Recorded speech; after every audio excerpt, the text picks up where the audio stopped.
संत रामपाल जी महाराज के सानिध्य में सतलोक आश्रम पीपली कुरुक्षेत्र में आयोजित 3 दिवसीय दिव्य धर्म यज्ञ दिवस के तीसरे दिन लाखों की संख्या में श्रद्धालुओं ने भाग लिया, अखंड पाठ का श्रवण किया।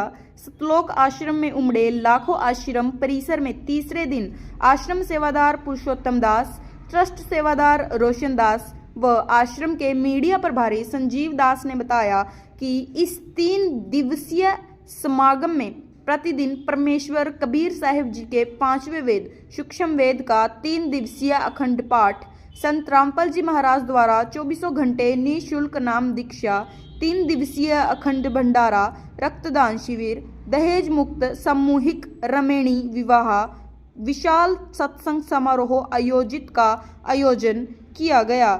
इस 3 दिवसीय कार्यक्रम में तीसरे और अंतिम दिन लाखों श्रद्धालुओं की मौजूदगी में संत रामपाल जी महाराज के जीवन आदर्शों और उनके दिखाए रास्ते पर चलने का संदेश भी दिया गया। दिव्य धर्म यज्ञ के उपलक्ष्य में जो कबीर परमात्मा ने 650 वर्ष पूर्व जो एक यज्ञ की थी, झोंपड़ी में रहने वाला एक गरीब का रोल कर रहे परमात्मा लीला कर रहे हैं, उस टाइम जो लीला करी थी उसके उपलक्ष्य में आज ये भंडारा, आज भी वही लीला चल रही है। मान लो संत रामपाल जी को जेल में डाला हुआ है और भंडारे चल रहे हैं आज 10 जगह। बहुत बड़े बड़े आश्रम भी हैं जो 70-70 एकड़ में है, ये तो वो छोटा आश्रम है। भंडारे चल रहे हैं ऐसे ही, देसी घी का, शुद्ध देसी घी का, लड्डू जलेबी हलवा प्रसाद आप जो देख रहे हो यहाँ पर सब जगह ऐसे ही चलता है। और साथ में भी देते हैं दिया कबीर भंडारा केसो आया है बंजारा केसो आया है। मालिक ने उस टाइम डबल रोल किया था और कल जो मैंने बताया था सभी आपको, आज उस पर चलो नहीं दोबारा बोलेंगे, सभी वो तो हो ही गया आपके पास। तो अब संत रामपाल जी जो हैं वो हमारे को मोक्ष दिलवाएंगे, मुक्ति दिलवाएंगे, इसलिए उनका हमारे ऊपर इतना एहसान है कि 7 समुद्र की मछली करूं, लेखनी करूं बन रहा है, धरती का कागज करूं, गुरुगुण लिखा न जाए। जय गुरु सतगुरु मिलते नहीं, जाते यम द्वार में दूर सब करते खेंचा तान, उनते कभी ना छूटता फिरता चारों खान, 4 खाने में भरमता कबू न लगता पार, सब फेरा सब मिट गया मेरे सतगुरु के उपकार। ये सतगुरु का उपकार है जिसके याद में हम रोते हैं, और हमारे गुरु जी के साथ जो जो इन्होंने किया है उसका हमारे को पता है कितना दर्द है हमारे अंदर। ये लोग पछताएंगे, सभी उनकी शरण में भी आएंगे। जैसे उस टाइम कबीर साहब के साथ अत्याचार करते थे, ये शेख तकी जी ने अत्याचार किया, मुसलमानों का धार्मिक गुरु था, तो आज भी वही अत्याचार हमारे साथ भी हो रहा है। और ये एक बात है, लोग ये कहते हैं हिंदू मुसलमान फलाना सिमकाना सिख है, ये है वो है। हम ये कहते हैं कि हमारे को कभी सिखों ने परेशान नहीं किया, कभी मुसलमानों ने परेशान नहीं किया। ये हमारे वहाँ 25-25 हज़ार लोगों ने इकट्ठे होकर संत रामपाल जी के खिलाफ एक प्रोपोगंडा रच करके पहले करौंथा कांड कराया, फिर ये बरवाला कांड कराया, जिसमें हम भी दोनों बार दास भी सेवा में रहा। मेरे को एक चीज़ का पता है, जेल का भी पता है, जो जो अत्याचार हमारे साथ किए वो भी मेरे को एक याद है, सपने की तरह, मतलब सब याद है। 2 साल अब भी दास परमात्मा के साथ रहा। तो वहाँ पर लास्ट में जेल में हमारे को ये मतलब शब्द सुनने को मिले जब मैं बाहर आया 2 साल बाद, कि भाई आज हम पहले बार महसूस कर रहे हैं कोई इंसान जेल से बाहर जा रहे हैं। नहीं तो यहाँ तो पशु जैसे लोग रहते हैं, सब गुंडा गैंग सारे, ये वो, बोलने का पता नहीं कुछ।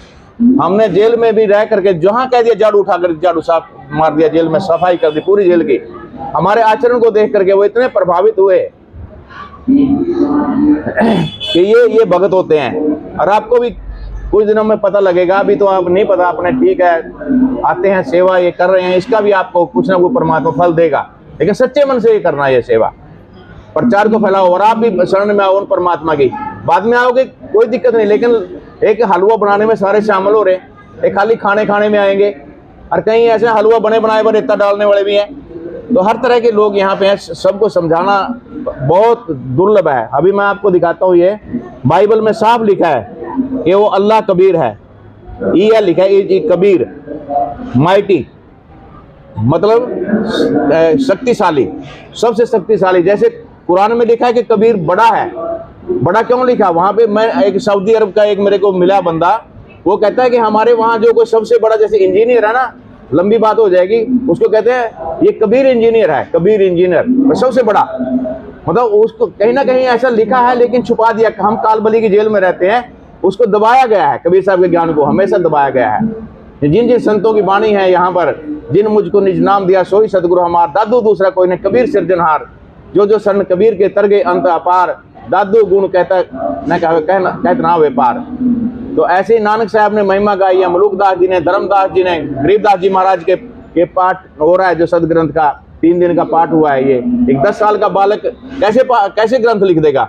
उसके इतिहास को जानो, गहराई में जाओ थोड़ा सा, और उस ज्ञान को फैलाओ, आपको भी परमात्मा इसका लाभ देगा। सत साहेब का मेन कारण है ये, जितने भी जनता संत रामपाल जी महाराज जी से जुड़ी है, ये ऐसे नहीं जुड़ी किसी ने बुलाई है या किसी लालच में जुड़ी है, ये इस ज्ञान को समझ के जुड़ी है। संत रामपाल जी महाराज का ज्ञान इन्होंने 6 महीने साल तक सुना, उसके बाद इन्होंने ये जुड़े हैं, और जुड़ने के बाद वो संत अपने अनुयायी को पूर्ण लाभ देता है। वो सबसे पहले तो माया ही देता है अपने अनुयायी को, जैसे भूखे को अन्न मिल जाए, निर्धन को माया मिल जाए, बांझ को पुत्र मिल जाए, फिर वो कैसे छोड़ सकता है? यहाँ आने के बाद ये सारे लाभ ऑटोमेटिक मिलते हैं परमात्मा की वजह से।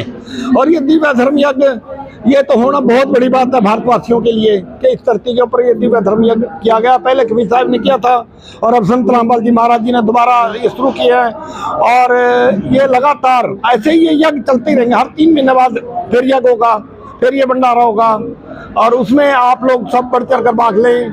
और मैं आपका बहुत बहुत धन्यवाद करता हूँ, और ऐसे ही इस ज्ञान को फैलाओ, आपको भी बहुत लाभ मिलेगा। ये लोग जितने जो लोग आए हैं, ऐसे नहीं आए, यहाँ सबको लाभ मिल रहा है, आपको भी मिलेगा इस कार्य को करने के लिए। और आपका बहुत बहुत धन्यवाद। आप ऐसे ही आते रहिए। अभी महीने बाद फिर भंडारा होगा, फिर आना, फिर इस ज्ञान को पब्लिक तक पहुँचाना, सच्चाई को पब्लिक तक पहुँचा दो, आपको बहुत लाभ मिलेगा, बहुत लाभ मिलेगा। स्वर्ण युग की आपने बात की, स्वर्ण युग जो है आ चुका है। सतगुरु रामपाल जी महाराज जी के ज्ञान के द्वारा जो भी संत रामपाल जी महाराज जी के अनुयायी हैं, वो किसी भी तरह का कोई भी ना तो व्यसन करते हैं, अंडा मीट शराब जो भी, और जिस तरह के कोई समाज में आज बुराइयां फैली हुई हैं, जो दहेज प्रथा है, रिश्वतखोरी है, इस तरह का कोई भी संत रामपाल जी महाराज जी का शिष्य इस तरह के किसी भी कृत्य में आपको शामिल नहीं पाया जाएगा। ना वो रिश्वत लेते हैं, ना ही चोरी ठगी में कहीं शामिल होते हैं, और ना ही किसी के साथ कोई धोखा करते हैं। बीड़ी सिगरेट पीना तो बहुत दूर की बात है, किसी को माचिस भी जो है ला करके नहीं देते। बहुत ही समृद्ध परिवार भी यहाँ पर दहेज रहित बिल्कुल शादियां कर रहे हैं, जैसा कि आप लोग देख रहे हैं। तो अब ये है जो संत रामपाल जी महाराज जी के द्वारा दिए गए ज्ञान के द्वारा स्वर्णिम युग की स्थापना हो चुकी है। अभी आप देखना, आने वाला समय ऐसा आएगा कि कोई इस रिश्वत की या 2 नंबर की कमाई को, पैसे को हाथ भी नहीं लगाएगा, जहर समझेंगे इसको। उसकी शुरुआत हो चुकी है।